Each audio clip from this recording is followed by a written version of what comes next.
Hi friends, പുതിയൊരു വീഡിയോയിലേക്ക് എല്ലാവർക്കും സ്വാഗതം. വീഡിയോയിലേക്ക് പോകുന്നതിന് മുമ്പേ തന്നെ ഈ ചാനൽ ആരെങ്കിലും ഫസ്റ്റായിട്ട് കാണുന്നവരുണ്ടെങ്കിൽ ഫസ്റ്റ് തന്നെ കയറി സബ്സ്ക്രൈബ് ചെയ്ത് ലൈക്ക് ചെയ്ത് സപ്പോർട്ട് ചെയ്ത് കാണും. ഫസ്റ്റ് തന്നെ കാണിക്കുന്നത് മഹേന്ദ്ര സാറ് അവരുടെ ഓഫീസിലേക്ക് വന്നിട്ടാണുള്ളത്. മഹേന്ദ്ര സാറ് ഓഫീസിൻ്റെ അടുത്തെത്തി അങ്ങനെ ഓഫീസിലേക്ക് നടന്ന് കയറുകയാണ്. അപ്പോഴാണ് മഹേന്ദ്ര സാറിൻ്റെ ശ്രദ്ധയിൽപ്പെട്ടത് അവിടുത്തെ ബോർഡ് മാറ്റിയത്. അതായത് മഹീന്ദ്രൻ ഗ്രൂപ്പ് ഓഫ് കമ്പനി എന്നുള്ള ആ പേര് മാറ്റിയിട്ട് അതേ സ്ഥാനത്ത് തന്നെ അവിടെ മേഘ ഗ്രൂപ്പ് ഓഫ് കമ്പനി എന്നുള്ള പേരാണ് മാറ്റി എഴുതിയിട്ടുള്ളത്.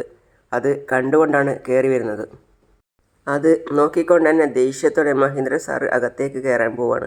അപ്പോൾ സെക്യൂരിറ്റി പറയാണ്, സാർ ആരാണ് നിങ്ങൾ അപ്പോയിൻമെൻറ്റ് ഓർഡർ ഇല്ലാതെയാണോ വരുന്നത്? നിങ്ങളെ അകത്തേക്ക് കയറി വിടാൻ എനിക്ക് പറ്റില്ല. അപ്പോൾ മഹേന്ദ്രൻ സാർ ചോദിക്കുകയാണ്, നിങ്ങളുടെ ഓണറുണ്ടോ അകത്ത്? അപ്പോയിൻമെൻ്റ് ഇല്ലാതെ മേഡത്തെ കാണാൻ പറ്റില്ല സാർ. അപ്പോഴാണ് അവിടെ വേറൊരാൾ വന്നത്. എൻ്റെ കമ്പനിക്കുള്ളിൽ എന്നോട് വരരുത് എന്ന് പറയാൻ അവളാരാ? അകത്തേക്ക് പോകരുത് സാർ, പറയുന്നത് കേൾക്ക്. അപ്പോയിൻമെൻറ്റ് ഓർഡർ ഇല്ലാതെ അകത്തേക്ക് കടത്തിവിടാൻ പാടില്ലെന്നാണ് മേഘ മേഡം പറഞ്ഞിരിക്കുന്നത്. അപ്പോൾ തന്നെ സെക്യൂരിറ്റിയുടെ മുഖത്തടച്ച് നല്ലൊരു അടി കൊടുത്തു മഹേന്ദ്ര സാറ്. അപ്പോൾ അവിടെ വന്നിരിക്കുന്നയാൾ പറയാണ്, ഏയ് സെക്യൂരിറ്റി. Sir sorry sir. അയാൾ പറയാണ്, എടോ സെക്യൂരിറ്റിയോട് പറയാണ്, എടോ മാറി നിൽക്കടോ. സോറി സാർ, വരൂ സാർ. മഹേന്ദ്ര സാർ സെക്യൂരിറ്റിയോട് പറയാണ്, എന്നെ നിനക്ക് അറിയില്ല. അപ്പോൾ അയാൾ പറയാണ്, സാർ അകത്തേക്ക് വരൂ സാർ. അപ്പോഴാണ് അമ്മാവൻ മേഘയ്ക്ക് ABC ജ്യൂസുമായിട്ട് വരുന്നത്. മേഘ ഇതാണ് നിനക്ക് അമ്മാവൻ ഉണ്ടാക്കിയ ABC ജ്യൂസ്. മേഘ ചോദിക്കുകയാണ്, ABC ജ്യൂസോ? ഇതെന്താ പുതിയ ഐറ്റമാണല്ലോ. അയ്യോ എന്താ മേഘ ഇത്? ABC ജ്യൂസ് എന്ന് വെച്ചാൽ ആപ്പിൾ, ബീട്രൂട്ട്, ക്യാരറ്റ് ഇത് മൂന്നും ചേർത്ത് അമ്മാവൻ്റെ കൈകൊണ്ട് ഉണ്ടാക്കിക്കൊണ്ടുവന്ന ജ്യൂസ്. ഇത് നീ കഴിച്ചാലുണ്ടല്ലോ നിന്റെ ശരീരത്തിന് എല്ലാവിധ ശക്തിയും വർദ്ധിക്കും. ഈ ജ്യൂസ് അമ്മാവൻ നിനക്ക് വേണ്ടി സ്പെഷ്യലായിട്ട് ഉണ്ടാക്കിക്കൊണ്ട് വന്നതാ. കൊള്ളാലോ അമ്മാവൻ ഇത്രയ്ക്കൊക്കെ പുരോഗമിച്ചോ? പിന്നല്ലാതെ. അതും പറഞ്ഞ് രണ്ടുപേരും നന്നായിട്ട് തമാശയൊക്കെ പറഞ്ഞ് ചിരിച്ചു കുടിക്കുകയാണ്. എങ്ങനെയുണ്ട്? സൂപ്പറായിട്ടുണ്ട് അമ്മാവൻ കൊണ്ടുവന്നതല്ലേ, അങ്ങനെ തന്നെയായിരിക്കും. അപ്പോഴാണ് മഹേന്ദ്രൻ സാർ അകത്തേക്ക് കയറി വന്നിട്ട് വിളിക്കുന്നത്, മേഘ. അപ്പോൾ മനോഹരൻ പറയാണ്, എടോ അപ്പോയിൻമെൻറ്റ് ഓർഡർ ഉണ്ടോ? അപ്പോയിൻമെൻറ്റ് ഓർഡർ ഇല്ലാതെ സ്വന്തം ഇഷ്ടത്തിന് ചെയർമാൻ്റെ ക്യാബിനിലേക്ക് വന്നിരിക്കുകയാണോ? ഒന്ന് പുറത്തേക്ക് പോയേ. മനോഹരൻ വീണ്ടും പറയാണ്, പറഞ്ഞത് കേട്ടില്ലേ, തുറിച്ച് നോക്കാതെ ഇറങ്ങിപ്പോകാൻ. മനോഹരോ, ഞാൻ വല്ലാത്ത ദേഷ്യത്തിലാ. എന്നെ ഇനിയും ദേഷ്യം പിടിപ്പിച്ചാൽ എന്താ നടക്കുക എന്നറിയില്ല, പറഞ്ഞേക്കാം. ഞാൻ മേഘയോട് സംസാരിക്കാനാണ് വന്നത്, പുറത്തു പോടാ. എൻ്റെ ഓഫീസിലേക്ക് വന്നതും പോരാഞ്ഞ് എൻ്റെ കേബിനിലേക്ക് ഇടിച്ചു കയറി എൻ്റെ അമ്മാവനെ തന്നെ പുറത്താക്കുന്നോ? അമ്മാവനും അത് കേട്ട് സന്തോഷമായി. എന്നിട്ട് പറയാണ്, അദ്ദേഹം പുറത്തു പോവില്ല, ഇവിടെ തന്നെ ഉണ്ടാവും. നിങ്ങൾ വന്ന കാര്യം എന്താണെന്ന് വെച്ചാൽ പറയ്. മേഘ, നിൻ്റെ മനസ്സിലെന്താ മഹാറാണിയാണെന്നാണോ വിചാരം? നിങ്ങൾ പറഞ്ഞാലും ഇല്ലെങ്കിലും ഞാനിപ്പം മഹാറാണി തന്നെയാണ്. നിങ്ങളെന്തിനാ വന്നത്? ആദ്യം അത് പറയും. ഇതിനാ മഹീന്ദ്രൻ ഗ്രൂപ്പ് ഓഫ് കമ്പനി എന്നുള്ള പേര് മാറ്റിയിട്ട് മേഘ ഗ്രൂപ്പ് ഓഫ് കമ്പനീസ് എന്ന് മാറ്റിയത്? അത് കോർട്ടിൽ തന്നെ പറഞ്ഞ കാര്യമാണല്ലോ. ഇനി മുതൽ നിങ്ങളുടെ സ്വത്തുക്കൾ, ബിസിനസ് എല്ലാം എനിക്ക് സ്വന്തമായതാണല്ലോ. എനിക്ക് ആ പേര് ഇഷ്ടപ്പെട്ടില്ല, അതുകൊണ്ട് മേഘ ഗ്രൂപ്പ് ഓഫ് കമ്പനീസ് എന്ന് പേര് മാറ്റി. നിന്നെ വളർത്തി വലുതാക്കി എന്നുള്ള ഒറ്റ വിഷമത്തിൽ ഞാൻ ഉണ്ടാക്കിയതെല്ലാം നീ നേടിയെടുത്തു. പക്ഷേ അതെല്ലാം നിനക്ക് ഞാൻ ഭിക്ഷയായി തന്നേക്കാം. പക്ഷേ എന്നെ വിശ്വസിച്ച് കമ്പനിയിൽ ഇൻവെസ്റ്റ് ചെയ്തവരുടെ പണം തിരികെ കൊടുക്കണം. അവരൊന്നും ഇന്നലെ കയറി വന്നവരല്ല, അവരാണ് ഈ കമ്പനിയുടെ വില്ലേഴ്സ്. അവരെ പറ്റിക്കാമെന്ന് നീ വിചാരിക്കരുത്. അത് നിനക്ക് നല്ലതല്ല, അത്രയേ ഞാൻ പറയുന്നുള്ളൂ. എന്താ ഇദ്ദേഹം കാര്യം അറിയാതെ സംസാരിക്കുന്നേ എന്ന് മഹീന്ദ്രൻ group of companies Megha group of കമ്പനീസായി മാറിയോ? അന്നേ എല്ലാം അവസാനിച്ചു. നിങ്ങളുടെ കമ്പനിയിലെ ഷെയർസ് അല്ലേ അവർ വാങ്ങിയിരിക്കുന്നത്. എന്നിട്ട് എന്നോട് വന്ന് ഷെയർ ചോദിച്ചാൽ ഞാൻ എവിടെ നിന്ന് കൊടുക്കാനാ? നിങ്ങളുടെ കമ്പനിയിലെ ഷെയർ ഹോൾഡേഴ്സിന് നിങ്ങളല്ലേ ഷെയർ കൊടുക്കേണ്ടത്. നോക്ക് മേഘ, ഇനിയും നീ മര്യാദ പ്രതീക്ഷിക്കരുത്. വേഗം തന്നെ അവരുടെ ഷെയർസ് എല്ലാം തിരിച്ചു കൊടുക്ക്. മേഘ പിന്നെ ഒറ്റ ശ്വാസത്തിൽ പറയാണ്, എനിക്ക് കൊടുക്കാൻ പറ്റില്ല. വേണമെങ്കിൽ കോർട്ടിൽ കേസ് കൊടുക്ക്, ഞാനത് ലീഗലായിട്ട് ഫേസ് ചെയ്തോളാം. ഒരുപാട് അഹങ്കാരം വേണ്ട മേഘ. ഞാനൊന്നും അഹങ്കരിച്ചിട്ടില്ല. നിങ്ങളാ നിലവിട്ട് സംസാരിക്കുന്നത്. ഇതേ നോക്ക്, നീ അവർക്ക് കൊടുക്കാനുള്ള പണം കൊടുത്തില്ലെങ്കിൽ ഞാനിവിടെ നിന്ന് പോവില്ല, ഇവിടെ തന്നെ ഇരിക്കും. എന്താ പ്രശ്നം ഉണ്ടാക്കാൻ വേണ്ടി വന്നതാണോ? മര്യാദയ്ക്ക് ഞാൻ പറയാം, ഇവിടെ നിന്ന് പോകാൻ നോക്ക്. നോക്ക്, നീ എന്നെ പറ്റിച്ചത് ഞാൻ സഹിച്ചു, എൻ്റെ ഭാര്യയെ പറ്റിച്ചു അതും സഹിച്ചു. എന്നാൽ എന്നെ വിശ്വസിച്ച് ഈ കമ്പനിയിൽ ഇൻവെസ്റ്റ് ചെയ്തവരെ പറ്റിക്കാൻ ഞാൻ സമ്മതിക്കില്ല. അവർക്ക് കൊടുക്കേണ്ട പണം തിരികെ വാങ്ങിക്കൊടുത്തിട്ടേ ഞാൻ പോകൂ. എന്താ അമ്മാവ ഇദ്ദേഹം പറയുന്നത്? പറഞ്ഞ കാര്യം തന്നെ ആവർത്തിച്ച് പറഞ്ഞുകൊണ്ടിരിക്കുക. അമ്മാവ, ഇദ്ദേഹത്തെ പറഞ്ഞു മനസ്സിലാക്കി ഇവിടെ നിന്നും പോകാൻ പറയും. മോളെ, ഇതൊക്കെ പറഞ്ഞാൽ മനസ്സിലാവാത്ത ജന്മങ്ങളാ. ഇയാളെ എങ്ങനെ ഞാൻ പറഞ്ഞുവിടാൻ പോകുന്നത് എന്ന് നോക്കിക്കോ.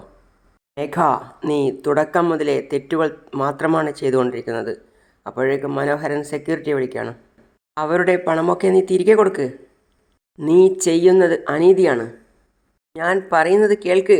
അപ്പോഴേക്കും അവിടെ സെക്യൂരിറ്റി മറ്റുള്ളവരും ഒക്കെ എത്തി മനോഹരൻ വിളിച്ചിട്ട്. സാർ എന്താ സാർ? അപ്പോൾ അവരോട് മനോഹരൻ പറയാണ്, എടോ, ആരാ എന്താ എന്നൊന്നും ചോദിക്കാതെ ഓരോരുത്തരെയും ഇങ്ങോട്ടേക്ക് കയറ്റിവിടുവാണോ? ഇനി ഒരു നിമിഷം പോലും ഇയാൾ ഇവിടെ ഉണ്ടാവാൻ പാടില്ല. ഇല്ലെങ്കിൽ നിങ്ങൾ രണ്ടിനെയും ചീട്ട് ഞാൻ കീറും. സാർ, സെക്യൂരിറ്റി മഹേന്ദ്രനോട് പറയാണ്. സാർ, ഞാൻ അപ്പോഴേ പറഞ്ഞതല്ലേ സാർ, വരണം സാർ. ഏയ്, മഹേന്ദ്രൻ സാറ് കൈവിടിവിച്ചിട്ട് പറയാണ്, കൈവിടറാ. മനോഹരൻ വീണ്ടും പറയാണ്, എടോ, എന്താടോ നോക്കി നിൽക്കുന്നത്? ഇയാളെ പിടിച്ച് ഓഫീസിന് പുറത്താക്ക്. സെക്യൂരിറ്റി കയ്യിൽ കയറി പിടിച്ചിട്ട് പറയാണ്, സാർ വരണം സാർ, വരണം സാർ, പറയുന്നത് കേൾക്കൂ സാർ. അപ്പോൾ മഹേന്ദ്രൻ പറയാണ്, മര്യാദയ്ക്ക് അവർക്ക് കൊടുക്കേണ്ട പണം തിരിച്ചു കൊടുക്ക്, അല്ലെങ്കിൽ ഇവിടെ എന്ത് നടക്കും എന്ന് പറയാൻ പറ്റില്ല. എടോ, ഇയാൾ പറയുന്നത് കേട്ട് കാഴ്ചക്കാരായി നോക്കി നിൽക്കണോ? പിടിച്ച് പുറത്താക്കടോ. പിന്നെ മഹേന്ദ്രൻ സാറിനെ പിടിച്ച് വലിച്ച് സെക്യൂരിറ്റിയും മറ്റുള്ളവരും ഒക്കെ ചേർന്ന് പിടിച്ച് വലിച്ച് പുറത്തേക്ക് തള്ളി. മഹേന്ദ്രൻ സാറ് പുറത്തു പോയി തലയടിച്ച് വീണു. അവിടെയുണ്ടായിരുന്ന മറ്റ് സ്റ്റാഫുകളൊക്കെ മഹേന്ദ്രൻ സാറിനെ വലിച്ചഴിച്ച് കൊണ്ടുപോകുന്നത് കണ്ട് നോക്കി നിൽക്കുകയാണ്.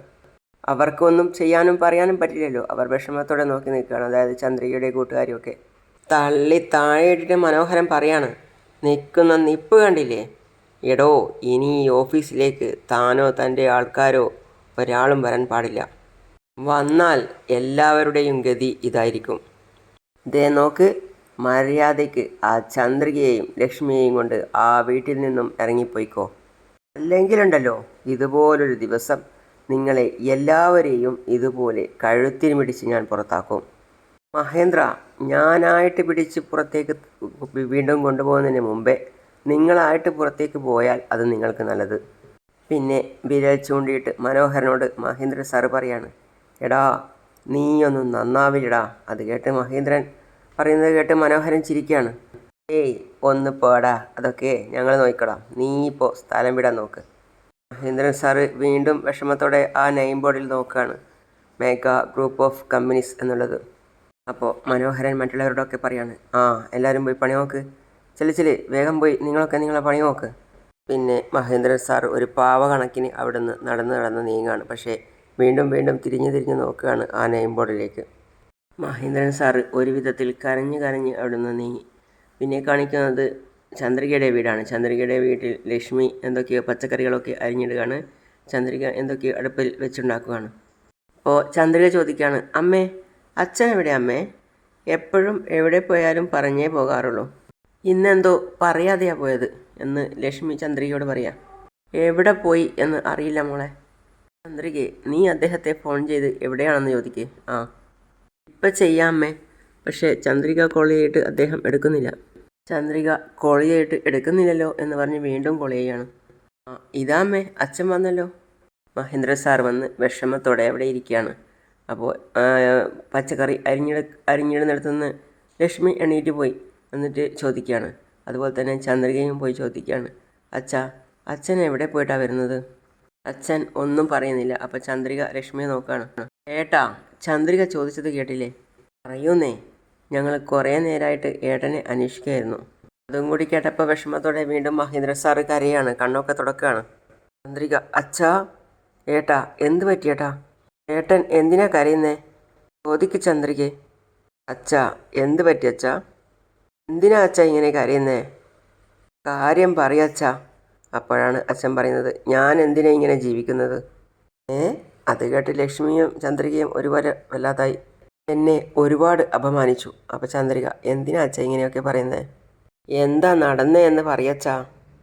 മേഘ എന്നെ വല്ലാതെ അപമാനിച്ചു മോളെ. ഞാൻ കഷ്ടപ്പെട്ടുണ്ടാക്കി പണമെല്ലാം തട്ടിയെടുത്തു. അതൊന്നും സാരമില്ല. പക്ഷേ ഇന്ന് എന്നെ അവൾ വല്ലാതെ അപമാനിച്ചു. എന്താ അച്ഛാ പറയുന്നേ? ലക്ഷ്മിയും പറയാണ്, ഏട്ടാ എന്താ നടന്നത് എന്ന് മനസ്സിലാവുന്ന രീതിയിലൊന്ന് പറയും. ആണ് മഹേന്ദ്ര സാർ പറയുന്നത്. അവർ പറഞ്ഞ കാര്യങ്ങളൊക്കെ. നിങ്ങൾ മേഘ ഗ്രൂപ്പ് ഓഫ് കമ്പനീസിൽ പണം നിക്ഷേപിച്ചിട്ടില്ലെന്നാണ് അവർ പറയുന്നത്. മഹീന്ദ്രൻ ഗ്രൂപ്പ് ഓഫ് കമ്പനീസിലാണ് ഇൻവെസ്റ്റ് ചെയ്തിട്ടുള്ളത്. ആ കമ്പനി പൂട്ടിപ്പോയി ഷെയർസ് ഒന്നും തിരിച്ചു തരാൻ പറ്റില്ലെന്ന് മേഘ മുഖത്തടിച്ചതുപോലെ പറഞ്ഞു കഴിഞ്ഞു. മഹേന്ദ്ര സാർ ലക്ഷ്മിയോട് ചന്ദ്രികയോടുമായിട്ട് പറയാണ്. മേഘയുടെ അടുത്ത് പോയിട്ട് മഹേന്ദ്ര സാർ പറഞ്ഞ കാര്യം, എന്നെ വിശ്വസിച്ച് ഈ കമ്പനിയിൽ ഇൻവെസ്റ്റ് ചെയ്തവരുടെ പണം തിരികെ കൊടുക്ക്. അവരാരും ഇന്നോ ഇന്നലെയോ വന്നവരല്ല, അവരാണ് ഈ കമ്പനിയുടെ വിൽനസ്. അപ്പോൾ മേഘ പറയാണ്, നിങ്ങളുടെ കമ്പനിയുടെ ഷെയർസ് അല്ലേ അവർ വാങ്ങിയിരിക്കുന്നത്? എന്നിട്ട് എന്നോട് വന്ന് ഷെയർസ് ചോദിച്ചാൽ ഞാൻ എവിടെ എടുത്ത് കൊടുക്കാനാ? പിന്നെ മേഘ സെക്യൂരിറ്റിയെ വിളിച്ച് എന്നെ വലിച്ചു വെച്ച് പുറത്തേക്ക് കൊണ്ടുപോയി അവർ പുറത്തിട്ടു എന്നൊക്കെ പറയാണ്. എല്ലാവരും തള്ളി പുറത്തിട്ടത് കണ്ട് പറയുന്നത് കേട്ട് ലക്ഷ്മി വല്ലാതെ വിഷമിച്ചു. ചന്ദ്രികയ്ക്കാണെങ്കിൽ അതിയായ ദേഷ്യം വരികയാണ്. മഹേന്ദ്ര സാർ കരഞ്ഞുകൊണ്ട് പറയാണ്, ഇത്രയും അപമാനിക്കപ്പെട്ടതിന് ശേഷം ഞാൻ എന്തിനാ ജീവിക്കുന്നത്? എനിക്ക് ഇനി ജീവിക്കാനേ തോന്നുന്നില്ല. എങ്ങനെ ഇരുന്ന മനുഷ്യനാ ഈ അവസ്ഥയിലാക്കിയത്? അവൾ നന്നാവോ? അവൾ ഒരിക്കലും ഗതി പിടിക്കില്ല. ലക്ഷ്മി പറയാം, അവളെ നെഞ്ചത്ത് കിടത്തി ഉറക്കി വളർത്തിയാളെ ഇങ്ങനെ അപമാനിച്ച് പറഞ്ഞയച്ചല്ലോ. ഇനി ദൈവം തന്നെയാണ് അവളെ ശിക്ഷിക്കേണ്ടത്. പിന്നെ ചന്ദ്രിക അച്ഛനോട് പറയാണ്, അച്ഛാ, അച്ഛൻ വിഷമിക്കാതിരിക്കെ. അച്ഛൻ ആർക്കും ഒരു ദ്രോഹവും ചെയ്തിട്ടില്ല. അച്ഛൻ ആരെയും പറ്റിച്ച് ജീവിച്ചിട്ടുമില്ല. പിന്നെ എന്തിനാ അച്ഛൻ കരയുന്നത്? അച്ഛനെ ദ്രോഹിച്ചിട്ട് അച്ഛൻ്റെ പണം കൊണ്ട് ജീവിക്കുന്നില്ലേ? മേഘയാണ് കരയേണ്ടത്. അച്ഛനിപ്പോൾ ധൈര്യമായിട്ടിരിക്കെ. ചന്ദ്രിക അവിടെ തന്നെ ഇരുന്ന് എന്ത് ചെയ്യണം എന്നാലോചിക്കുകയാണ്. പിന്നെ കാണിക്കുന്നത് മേഘയുടെ ക്യാബിനിൽ മേഘ ഇരുന്ന് വർക്ക് ചെയ്യുകയാണ്. അപ്പോഴാണ് മേഘയുടെ അച്ഛൻ വിളിക്കുന്നത്. ഹലോ, പറയച്ച. മേഘ, നിന്നെ കാണാൻ പൂജയും സുരേന്ദ്രനും ഓഫീസിലേക്ക് വന്നുകൊണ്ടിരിക്കുക. അതെയോ? അതേ മോളെ. അവർക്ക് നിന്റെ കമ്പനിയിൽ നല്ലൊരു ജോലി തന്നെ കൊടുക്കണം. അവർ നിന്നോട് വിശ്വസ്തതയും ആത്മാർത്ഥതയും കാണിക്കും. ശരി അച്ഛാ, ഞാൻ നോക്കിക്കോളാം. ശരി മോളെ, വളരെ സന്തോഷം. ഞാൻ വെക്കട്ടെ. അപ്പോഴാണ് ഓഫീസിലേക്ക് രണ്ടുപേര് കയറി വരുന്നത്. അകത്തോട്ട് വാ എന്ന് പറയാണ് സുരേന്ദ്രൻ. നന്നായിട്ടുണ്ടടി ഓഫീസ്, കയറി വാ. എക്സ്ക്യൂസ് മീ, പറയൂ, ആരെയാ കാണേണ്ടത്? മേഘ മേഡത്തെ കാണണം. അപ്പോയിൻമെൻ്റ് ഓർഡർ ഉണ്ടോ? സുരേന്ദ്രനും പൂജയും വന്നു എന്ന് പറയൂ, മേഡത്തിനറിയാം. എന്നിട്ട് ആ സ്റ്റാഫ് വിളിക്കുകയാണ്, മേഡത്തെ കാണാൻ സുരേന്ദ്രനും പൂജയും വന്നിട്ടുണ്ട്. അവരോട് വരാൻ പറയൂ. Okay madam. മേഡം ചെല്ലാൻ പറഞ്ഞു. പൊയ്ക്കോളൂ അകത്തേക്ക്. സുരേന്ദ്രനും പൂജയും അത്ഭുതത്തോടെ മേഘയുടെ ക്യാബിനിൽ എത്തി. ചേച്ചി, സുരേന്ദ്ര ചേച്ചി. രണ്ടുപേരും സന്തോഷത്തോടെ വിളിക്കുകയാണ് ചേച്ചി ചേച്ചിന്ന്. ആ പൂജ. അപ്പോൾ സുരേന്ദ്രൻ പറയാണ്, ഓഫീസ് അടിപൊളിയായിട്ടുണ്ട് ചേച്ചി. അതേ ചേച്ചി, ചേച്ചിയുടെ ക്യാബിനാണെങ്കിൽ സൂപ്പറായിട്ടുണ്ട്. ചിരിച്ചുകൊണ്ട് പറയാണ്, നിങ്ങൾക്ക് ഓഫീസ് നന്നായിട്ട് ഇഷ്ടപ്പെട്ടെന്ന് തോന്നുന്നു. അതെ ചേച്ചി, എങ്ങനെയെങ്കിലും ഞങ്ങളെ രണ്ടുപേരെയും ജോലിക്ക് ചേർക്ക് ചേച്ചി. സുരേന്ദ്രനും കൂട്ടിച്ചേർക്കുകയാണ്. അതെ ചേച്ചി. അച്ഛൻ പറഞ്ഞിരുന്നു. നിങ്ങൾ രണ്ടുപേരും നിങ്ങളുടെ റെസ്യൂം കൊണ്ടുവന്നിട്ടുണ്ടോ? രണ്ടും ഇതിൽ തന്നെയുണ്ട് ചേച്ചി. ഓക്കെ, ഇങ്ങ് തരൂ. അതൊക്കെ ഒന്ന് വായിച്ച് കണ്ണോടിച്ച് നോക്കിയതിന് ശേഷം മേഘ പറയാണ്, ഒരു മിനിറ്റേ. മേഘ ഫോൺ വിളിച്ചിട്ട് വരാൻ പറയാണ് താഴെയുള്ളവരോട്. ഹലോ, ഒന്ന് എൻ്റെ ക്യാബിനിലേക്ക് വരാൻ പറ്റുമോ? ശരി മാഡം, ഓക്കെ. എന്താ മാഡം? ഇദ്ദേഹം മിസ്റ്റർ സുരേന്ദ്രൻ. ഇദ്ദേഹത്തെ സെയിൽസ് സെക്ഷനിൽ അപ്പോയിൻമെൻ്റ് ചെയ്യും. പൂജ, ഇവരെ ഫിനാൻസ് ടീമിൽ അക്കൗണ്ടൻ്റായി അപ്പോയിൻമെൻ്റ് ചെയ്തേക്ക്. ശരി, ഓക്കെ മാഡം. ഇത് ഇവരുടെ റെസ്യൂമ്. Okay madam. നോക്കി ചെയ്തേക്ക്. Okay madam. രണ്ടുപേരെയും അപ്പോയിൻറ്റ് ചെയ്തു. അതിനുശേഷം പറയണം, നിങ്ങൾ രണ്ടുപേരും പോയി HR-നെ കാണണം. ഇന്ന് തന്നെ നിങ്ങൾക്ക് അപ്പോയിൻമെൻറ്റ് ഓർഡർ തരുന്നതാണ്. ഒരുപാട് നന്ദി ചേച്ചി. All the best. Thank you ചേച്ചി. All the best. ചേച്ചി, ഞാൻ ഒരു തവണ ചേച്ചിയെ ഒന്ന് ഹഗ് ചെയ്തോട്ടെ? മേഘ ചിരിച്ചുകൊണ്ട് വാ. അങ്ങനെ മേഘയെ പൂജ കെട്ടിപ്പിടിച്ച് ഹഗ് ചെയ്യാണ്. മേഘയും പൂജയുടെ കവിളിൽ ഉമ്മ കൊടുത്തു. പിന്നെ നിങ്ങൾ രണ്ടുപേരോടും ഒരു കാര്യം ഞാൻ പറയാം. ഇനി മുതൽ ഓഫീസിൽ വെച്ച് ഒരു കാരണവശാലും എന്നെ ചേച്ചിയെന്ന് വിളിക്കാൻ പാടില്ല. അത് കേട്ട് അവർ രണ്ടുപേരും പരസ്പരം നോക്കുകയാണ്. അപ്പോൾ മേഘ പറയാണ്, ഒരു കാരണവശാലും ചേച്ചി എന്നുള്ള വാക്ക് നിങ്ങളുടെ നാവിൽ നിന്നും വരാൻ പാടില്ല. ശരി ചേച്ചി. എടാ, സോറി ചേച്ചി. സോറി മാഡം, ഓർക്കാതെ വിളിച്ചു പോയതാ. സാരമില്ല. നിങ്ങൾ രണ്ടുപേരും എൻ്റെ അനിയനും അനിയത്തിയാണെന്ന് ഈ ഓഫീസിൽ ആരും അറിയാൻ പാടില്ല. ഓക്കെ. പൂജയും പറയാണ് ഓക്കെ ചേച്ചി. ഓക്കെ. നിങ്ങൾ ചെന്ന് HR-നെ കാണ്. ഇന്ന് തന്നെ ജോബിൽ ജോയിൻ ചെയ്യും. ഓക്കെ. സുരേന്ദ്രൻ പറയാണ് വലിയ ഉപകാരം. ശരി, ഇതാ എൻ്റെ ഫയൽ. പോയിട്ട് വാ. അങ്ങനെയാണ് ഇന്നത്തെ ഭാഗം അവസാനിക്കുന്നത്. അടുത്തതായി കാണിക്കുന്നത് ചന്ദ്രിക മേഘയുടെ അടുത്ത് വന്നിട്ട് പറയാണ്, ഛീ, നിങ്ങളൊക്കെ മനുഷ്യജന്മങ്ങൾ തന്നെയാണോ? ചന്ദ്രികയെ സൂക്ഷിച്ച് സംസാരിക്കണം. ഒന്ന് നിർത്തടി. മനോഹരൻ പറയാണ്, ഏയ്, നീ എവിടെ കയറി വന്ന് എന്താ സംസാരിക്കുന്നത് എന്ന് നിനക്കറിയാമോ? ഒന്ന് വായി അടക്കടാ അലവലാതി. നീയായിട്ട് പുറത്തിറങ്ങുന്നോ അതോ നിന്റെ അച്ഛനെ പിടിച്ച് പുറത്താക്കിയതുപോലെ നിന്നെയും കഴുത്തിന് പിടിച്ച് പുറത്താക്കണോ? ഒന്ന് കൈവെക്കടാ, എൻ്റെ ദേഹത്ത് കൈവെക്ക്, ഒന്ന് കാണട്ടെ.